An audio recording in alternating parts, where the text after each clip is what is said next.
tahu mereka itu dharma atau tidak. Tapi setelah saya sampaikan konsep dharma itu gini, karma itu begini, jadi nanti kalian penjenengan berdua ini menjaganya itu adalah dharma yang sudah pada konsep yang sudah saya sampaikan. Dharma itu adalah tidak peduli. Aku sudah tidak peduli lagi pada balasan pahala atau siksa. Tidak peduli. Itu dharma. Itu membedakan dharma dan karma. Kalau yang berputar yang diwakili oleh elektron ini tadi, itu ada tetap karma. Nah, ketika kita di dalam dengan kesadaran penuh, itu namanya dharma. Kita hanya memberikan manfaat. Itu aja. Wis nganggur. Tak berurusan dengan ini antara kau dan aku lah. Hanya aku kecil dan dengan aku besar. Dan aku hanyalah percikan, atau aku hanyalah ibaratnya atom di dalam Tuhan. Buat saya. Kayaknya saya pernah menulis saya tulis tahun 94. Dan ternyata energi luar biasa. Saya tulis grafir di kaca. Saya tulis di kaca 80 kali 1 meter 20 kan salah. Tak bela-belani grafir ini. Dan itu kan yang grafir itu kan itu kaca didekoi. Nah, diukir lah, diukir kaca. Diukir. Maksudnya. Nah, dekok ngono, nah itu tak belani ngono. Dan satu kata-kata yang paling sulit bagi saya, bahkan akhirnya menjadi ujian saya, itu aku hanyalah debu di belas ribu. Kata-kata yang saya tulis itu sekarang masih saya simpan di Surabaya. Aku hanyalah debu di belas ribu. Nah, tapi waktu itu aku juga dites. Benar tahu mengalami. Nah, aku ngerti itu ternyata menyimpan energi luar biasa. Saya itu mengundang seorang tenaga dalam. Dan misalnya saya pasang di sini, seolah mengatakan yang lain itu nggak bener ngono lah. Kata-kata sesat terlalu kejam.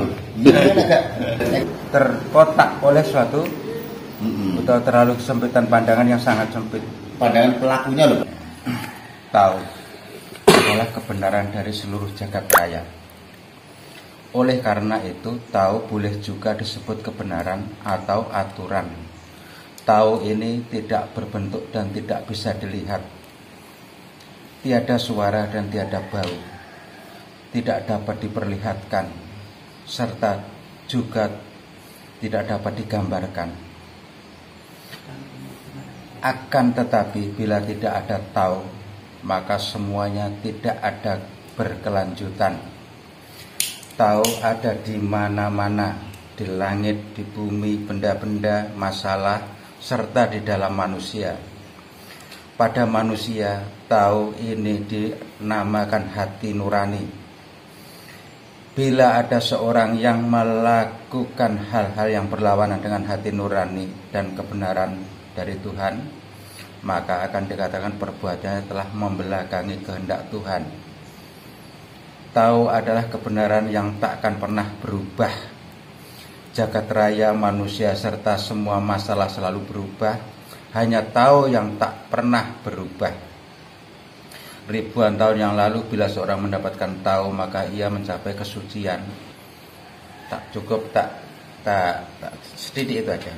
Jadi dari sini, karena mereka tidak tahu apa itu tahu, akhirnya begitu mudahnya mereka mengatakan paling sedikitnya, paling sederhananya tidak benar menurut mereka. Sekarang coba siapa yang berani membantah? Seorang ulama terbesar di Indonesia pun berani membantah kata-kata ini tadi, sama dengan membantah Tuhan. Jadi semua adalah ajaran menuju kepada Tuhan. Bahkan kalau yang dari para tahu, jadi meditasi seperti itu. Dan penjenengan seperti kemarin yang saya peragakan di atas untuk pertama kalinya dan untuk pertama kalinya di sini kemarin lusa, itu adalah suatu hal yang sangat luar biasa. Banyak judgement. Saya menyadari Jadi saya memulai dari sini untuk teman terdekat, keluarga terdekat. Jadi kita harus membuka diri seluas-luasnya badan Jakarta Agung. Dari sini kita akan menciptakan suatu kedamaian suku, kedamaian ras, kedamaian Jawa, kedamaian dunia. Kalau mereka mampu menyisihkan kotak-kotak mereka, nanti itu jawabannya nanti setelah penjenengan mengaplikasikan yang kemarin saya sampaikan. Nanti mungkin butuh waktu sekitar 7 bulan untuk sampai penjenengan mulai masuk. Jadi karena dia tidak bisa serta-merta begitu dapat afirmasi seperti ini terus sel-sel kita langsung berubah. Dia masih mengalami berontak dulu. Jadi ada pemberontakan di dalam sel-sel kita sebagai genetika yang lama yang sudah mengatakan kamu kafir, kamu sesat. Ini dari dalam di sini juga. Karena sudah kita program dengan doktrin-doktrin yang lama.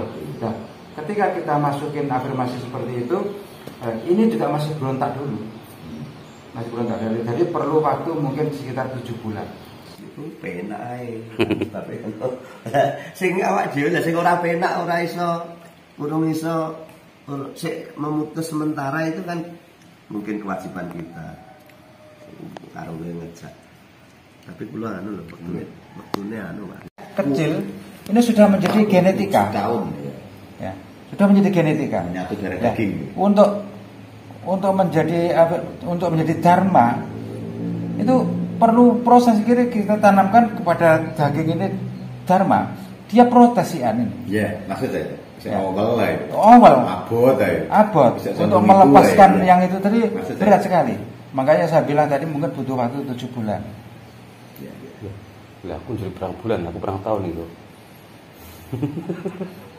Karena dia ini corone kita ini kritis banget loh. Nah dari kekritisannya ini corone saking aslinya saking itu adalah kritis adalah informasi gerundel hati loh. Yang tidak ngene kok ora cocok sih, kok ngene ora cocok sih, ngene ora cocok sih. Nah, itu memang itu informasi dari genetika ini tadi.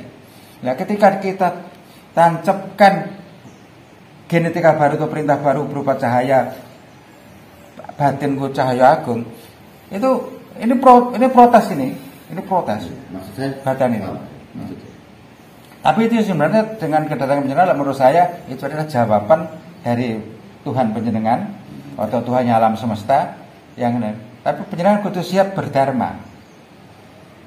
Alon-alon, ojo mikir swarga neraka. Itu yang jadi yang Mas ini dengan seperti itu masih bersifat lokal. Ya, tapi disambung kalau kita mau luas sifatnya adalah sifatnya universal. Karena di situ menyebut Demak Gadilangu.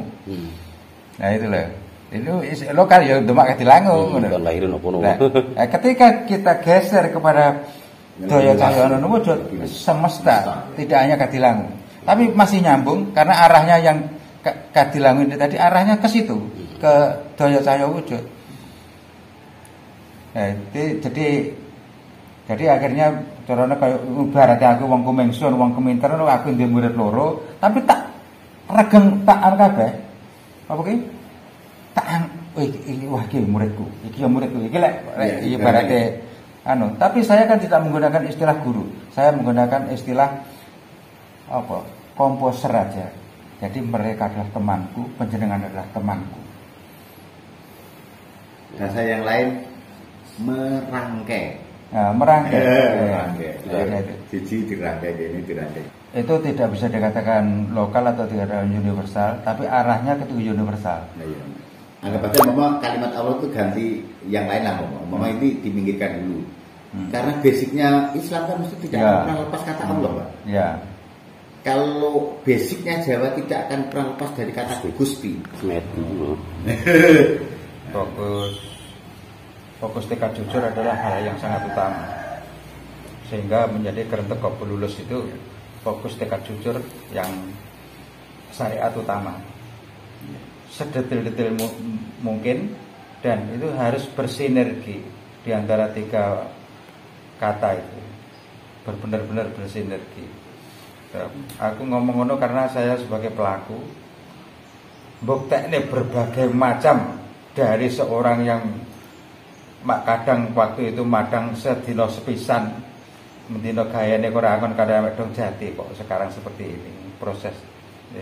Proses itu yang dinamakan kerentek kok lulus, atau yang disyariati disaranani fokus tekad jujur. Itu karena keciwutan, kesempitan cara pandang, sudut pandang, batok kepala. Ya, saya setuju. Sepakat.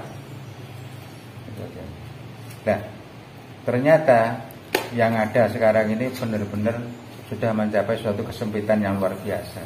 Jadi ayo kita bareng-bareng dilonggarnya meneh.